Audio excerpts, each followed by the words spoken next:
So maybe you've been told repeatedly to keep affirming, visualizing, to trust in the process and believe that your desires are already yours. But for some reason, you struggle. You see your thoughts as barriers, obstacles that you must overcome to manifest your dream life, everything that you desire. You think your thoughts are too weak, harmful, or just outright undesirable. You want to change them.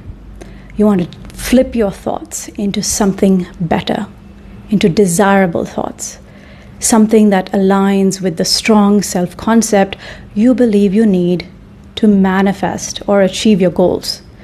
But this approach, rooted in the idea that dominant thoughts block or delay your manifestations, stems from a fundamental misunderstanding of what thoughts really are and their role in your life.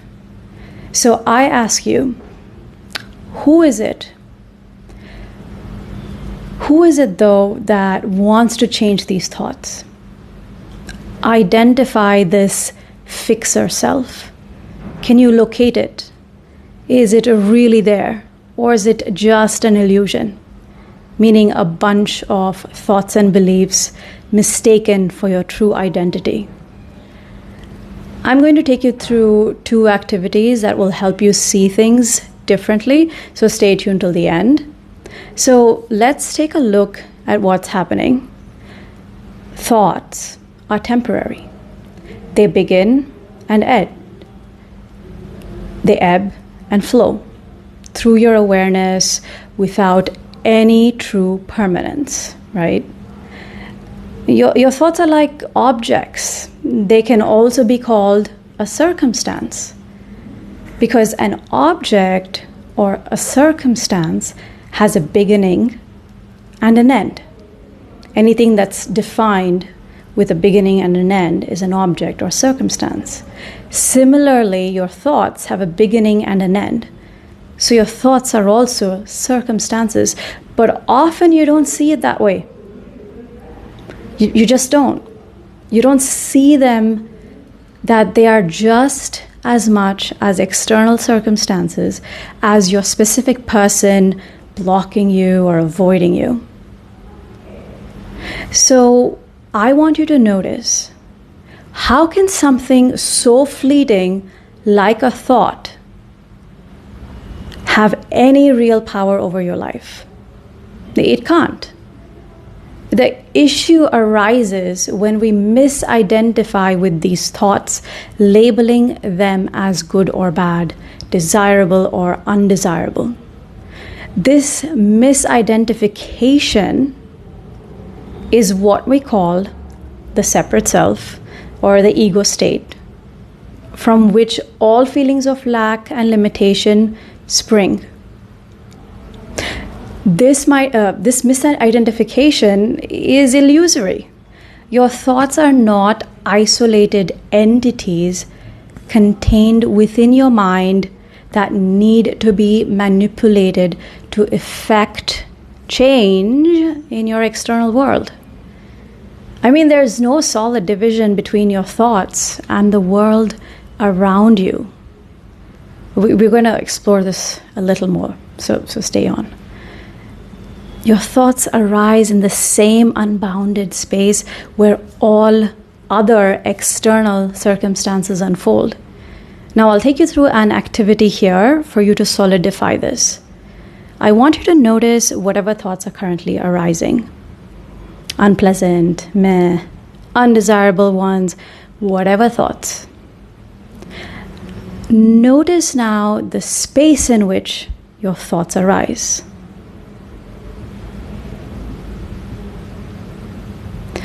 Now, look at an object in your environment. Maybe it's a plant by the window. Shift your attention back and forth between your thoughts and then the object.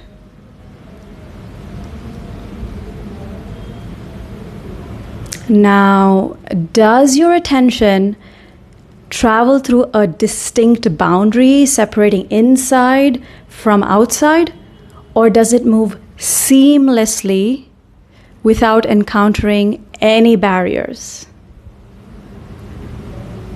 Just notice what is happening in your direct experience right now. So can you pinpoint any moment when your awareness actually encounters a boundary between thoughts and external objects? Notice it in your experience right now.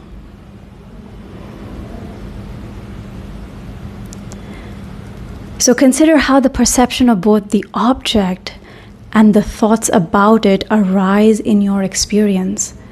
Are they not both simply appearing within the same field of awareness, including the object itself, including the plant itself?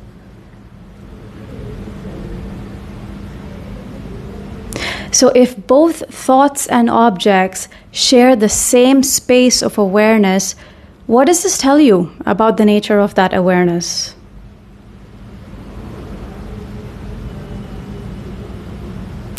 This observation reveals that there is no division in space, just as a room cannot divide or alter the quality of space, right? Thoughts cannot truly divide or alter the reality of your existence similarly. Let this sink in.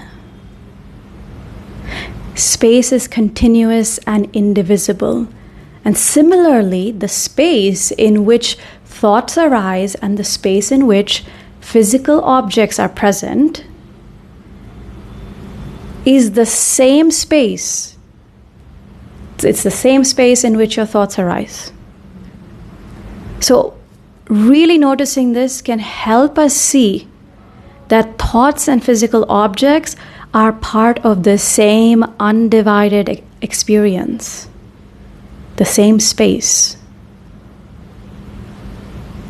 So, when you think about someone special, let's say you're a specific person, these thoughts are arising within awareness, within your awareness. So consider a thought like, I love my specific person, and also notice an event, perhaps when your specific person is looking at you lovingly. Both the thought and the event arise in your awareness. Neither has more substantial existence than the other. They are both manifestations of your state, not independent realities that exert force over you. So to deepen this understanding, let your judgments, memories, and preconceived notions fall aside for a moment. Consider these two experiences. The thought of my SP, specific person, is so distant from me, and the event of my specific person is saying he's not interested in me, he's interested in someone else and is seeing her. Observe these experiences, observe the thought and the event without attaching more stories onto them, without any stories, like you're experiencing them for the first time. Can you see that they're merely arisings within the same space where all experiences manifest? Just notice. Both thought and the event with your specific person, in this example, appear to come from a state of despair.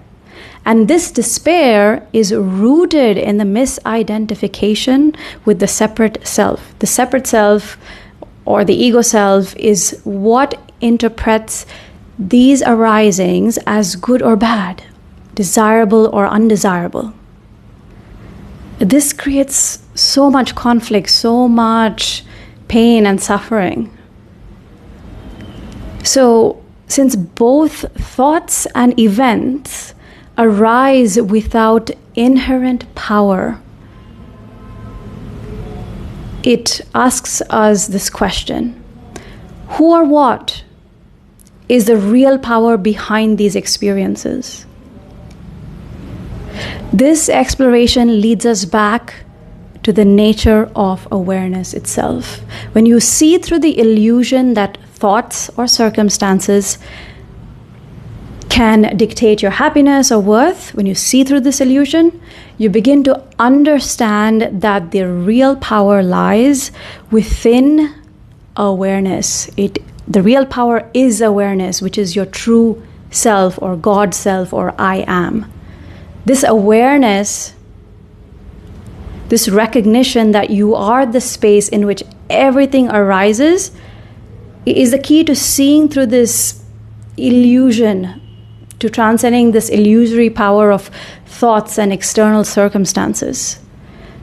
As you play with noticing thoughts and events without attachment or resistance, you realize that nothing external, not even thoughts, has the power to affect your true nature.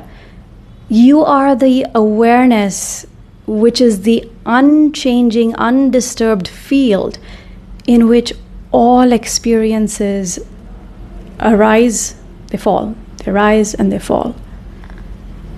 From this perspective, the thought, I love my specific person, and the event of your specific person showing affection are seen as what they are: simple manifestations of your state of being, not causes of happiness or despair. Similarly, the thought, my specific person is distant, does not cause your specific person to be distant. Rather, both the thought and the event or the perceived distance are manifestations arising from the same underlying state of being or state of consciousness. They appear within awareness, within your awareness, without one causing the other. So the thought is not causing the event. The thought is not manifesting the event. Do you see that now? This realization shows us the non-causal relationship between thoughts and external events. It shows us that experiences and thoughts are simply arisings, not linear cause and effect occurrences. So this insight, it helps us shift the focus from trying to manipulate our thoughts to achieve desired outcomes to recognizing and resting in the state of being from which all experiences naturally flow. So as you rest more deeply, or just simply resting in awareness, which is your true self, you find that you are already complete, already at peace, already fulfilled, and all arisings are simply expressions of this fulfillment and completeness. So this realization allows you to live from a place of connection, of effortless manifestation, where desires align naturally with your state of being, without the need for control or struggle. So this understanding also shifts your perspective on what is tangible and what is not. You know, people around us, the society, it teaches us to label things as real, imaginary, dreamlike, based on their physical manifestations. But these labels are themselves illusions, mere constructs of the mind that do not hold up when we examine them. You know?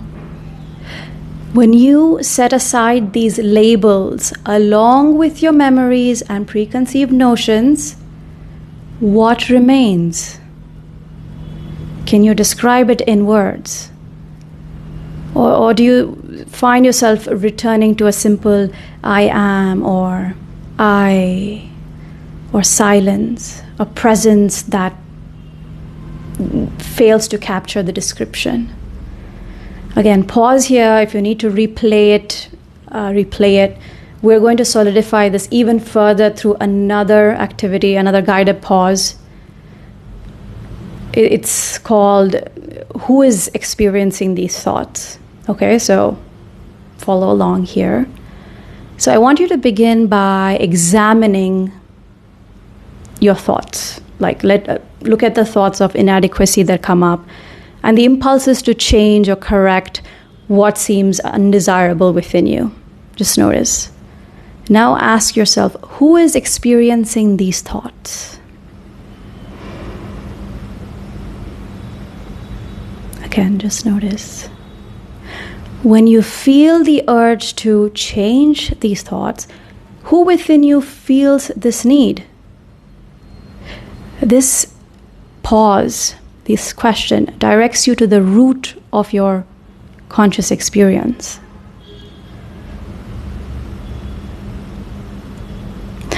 Can you pinpoint this fixer self as a tangible entity within your body?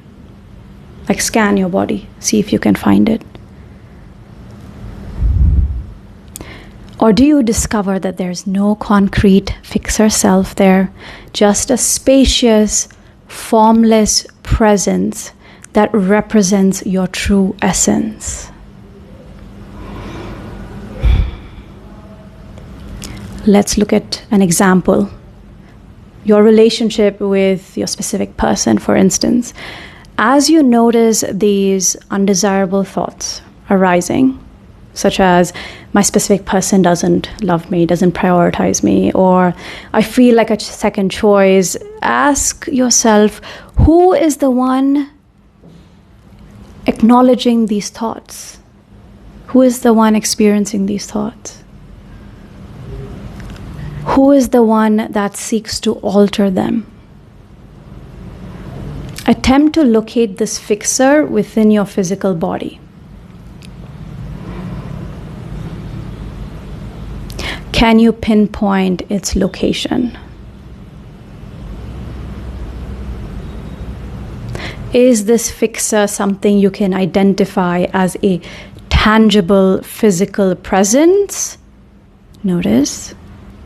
Or is it merely a construct of thoughts and beliefs? We are looking at our experience.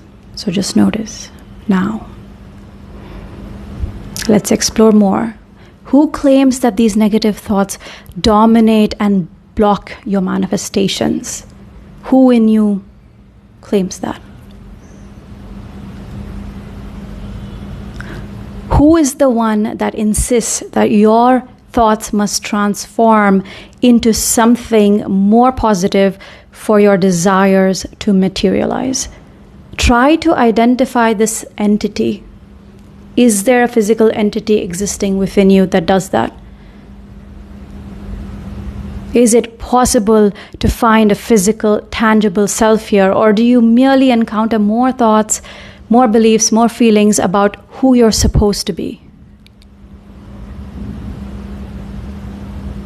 Again, this is based on your direct experience, not your beliefs. So look at your experience. So you might start realizing that the fixer self you seek does not exist as a physical entity. So this absence shows the illusory nature of the separate self. What do you find instead?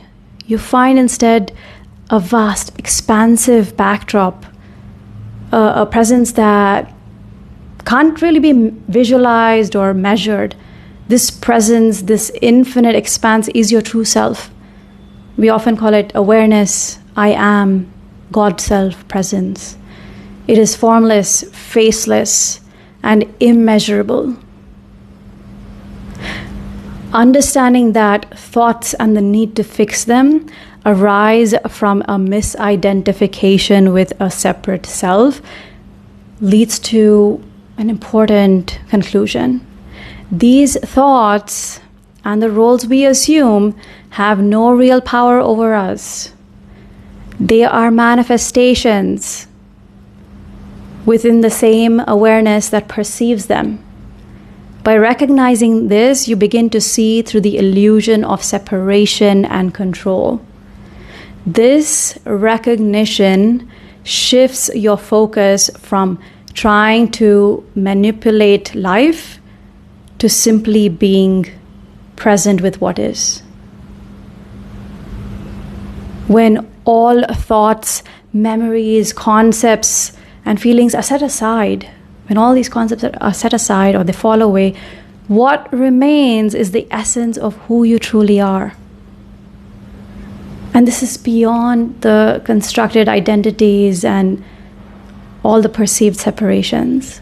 So resting in this awareness, as your true self, you realize that the thoughts about your specific person, your insecurities and desires are just passing phenomena.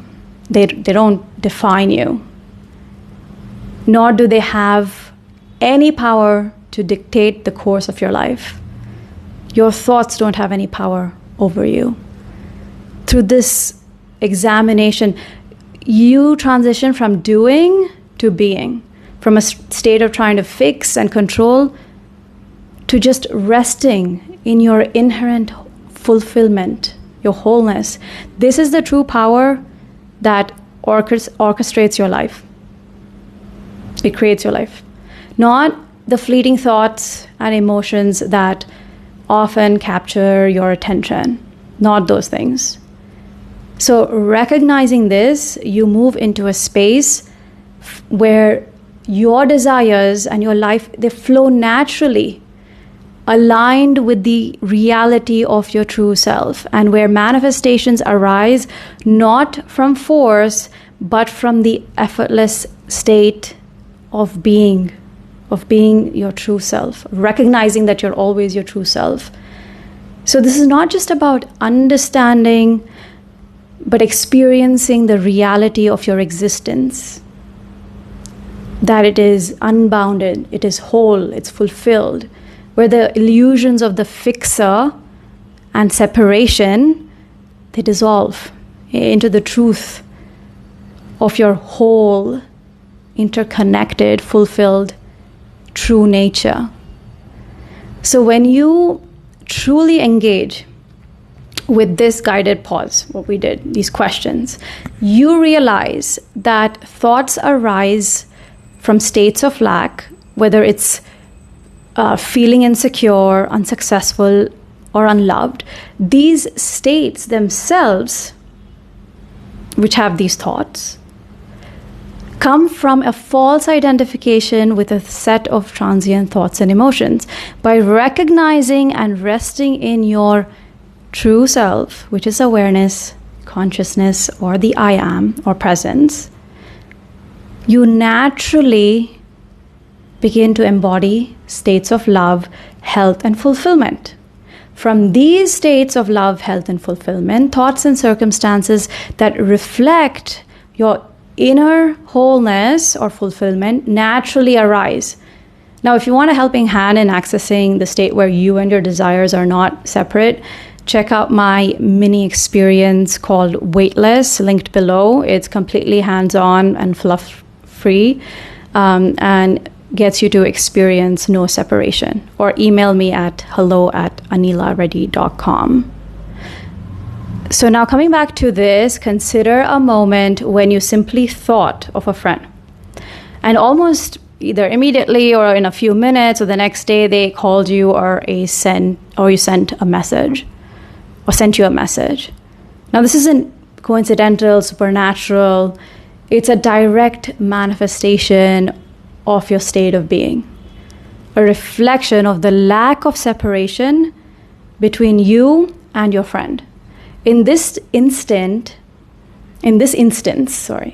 your thought about your friend didn't force the connection. It didn't cause the connection.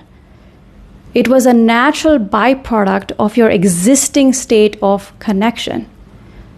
Your awareness which is free from separation, naturally extends to include them, and the communication flows effortlessly. So from this connected state, thoughts of your friend arise organically, and the seeming external response, whether a call or message or invitation, also manifests similarly. If your state had not been aligned with this effortless connection, no amount of deliberate thinking, affirming, flipping your thoughts about the friendship could force such a manifestation, such an outcome. So it is not the thought itself that creates reality. It's the state of being from which these thoughts emerge. So let's look at it further. Imagine you want to go to a new restaurant, and suddenly a friend invites you to that exact location. Or think of when you've received gifts that match exactly what you desired, like makeup or a wallet or really anything, without even you ever communicating your desire, your wish. These aren't just like happy coincidences. These are not like, oh, my thought created the manifestation, but these are manifestations arising from a state of non-separation, a state where your desires are naturally aligned with your reality without the need for forceful intent, without the need for repetitive affirmations. Similarly, if you find yourself receiving unexpected compliments or small tokens of appreciation that align with your thoughts, like your skin is glowing, you thought about, I wish my friend could say my skin is glowing, and they said that. Your internal state is resonating with these forms of recognition. That's why it's happening. You don't need to actively seek or affirm these experiences. They flow towards you as a reflection of your inherent state of openness. Let's look how kids manifest, right? Like my niece, her name is Pavi. Right from when she was 3 years old, she shows this principle really, really, really well. So from a young age, Pavi would receive exactly what she desired. Often, she never asked for it and she still gets it all.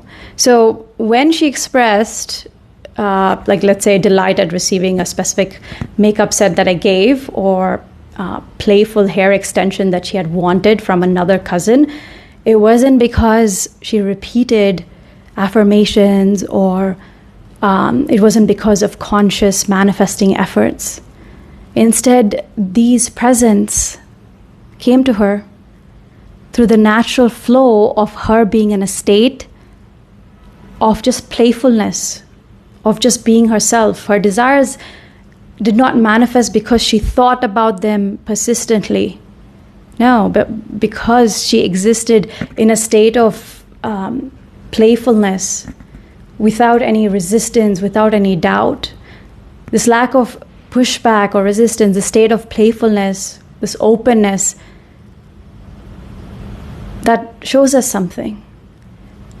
Like, especially children, they manifest effortlessly because they are typically free from the burdens of doubt, lack, resistance, or a sense of separation from their desires.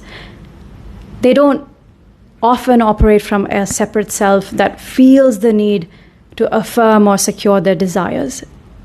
They simply are. And their natural state of being is enough to show them their desires, to reveal their desires in their reality. So you can see that when you're resting in your true nature, identified not with a separate self, but with your inherent wholeness, manifestations occur naturally. They arise not from a need or a lack, but from a state of completeness or fulfillment. So this this shifts how we approach desire and manifestation, right? Instead of striving to create what we want through forceful thoughts and actions, we start resting in our innate fulfilled wholeness, allowing our lives to unfold without struggling from this place of inherent connection and abundance. So there's no need to affirm or forcefully change your thoughts repeatedly. Your life aligns with your desires effortlessly because, or without struggle, because there is no longer a perceived barrier between you and them, between you and your desires. Again, my weightless experience is linked below, which can really help you experience firsthand that there's no gap between you and your desires. And once again, coming back to this, manifestation of your desires is not about changing your thoughts, fixing your thoughts, transcending your thoughts, flipping your thoughts, correcting them. It's about recognizing and resting in who you truly are, beyond thoughts, beyond feelings, beyond any perceived separation. This resting place is not a passive, lazy state. It's not. It's an active recognition of your inherent wholeness, completeness, your I am, your true self, your God self. From this place, manifestation is not something you do. It's something you are.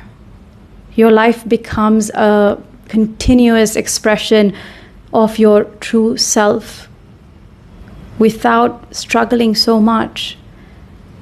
And it unfolds in alignment with your deepest desires. So you manifest, or you experience, or you reveal who you are being. You don't manifest your thoughts.